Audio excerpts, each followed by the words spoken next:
দেখো চলে এসেছি একটা নতুন ভিডিও নিয়ে ফুল গাছে। দেখো এটা কিন্তু আমাদের কৃষ্ণ জবার গাছ, কড়িটা দেখে তোমরা বুঝতেই পারছো। আর এটা কিন্তু কালকেই ফুটবে। আর দেখো গাছটা কিন্তু অতটা যত্ন করে আমাদের বসানো নেই, আমাদের যেহেতু গ্রামের দিকে বাড়ি, তো অতটা যত্ন করে বসানো নেই।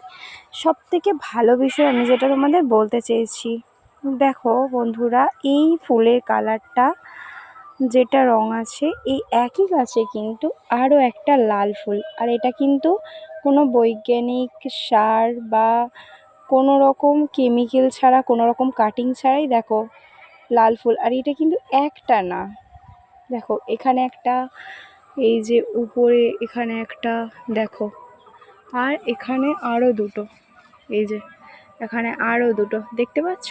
এই ফুলগুলো কিন্তু পুরো পরিমাণে লাল, একটাই জবা গাছের মধ্যে থেকে। দেখো এই গাছটা আসলে একটাই গাছ ছিল, তো তা থেকে এরকম ঝামড়ি ঝুমড়ি হয়ে গেছে গাছটা। আর এখন যেহেতু গরমের সিজন, তাই প্রচুর পরিমাণে ফুল দেয়।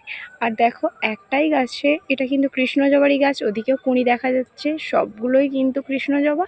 কিন্তু এর মধ্যে থেকে প্রতিদিন 4-5টা করে লাল জবা ফুটতেই থাকে। আমি প্রতিদিন ভাবি তোমাদেরকে দেখাবো, কিন্তু দেখানো আরও হয়ে ওঠে না। দেখো কত সুন্দর দেখতে লাগছে, তাই না? এগুলো যদি কুঁড়ি, ফুলগুলো সব মা সকালেই তুলে নেয় পুজো দেওয়ার জন্য। আর দেখো প্রত্যেকটা কুঁড়ি কত ফ্রেশ, কত সুন্দর দেখতে পাচ্ছ বন্ধুরা, কত পরিমাণে কুঁড়ি রয়েছে। তো মা এগুলো সকালে পুজো দেওয়ার জন্য তুলে নেয়।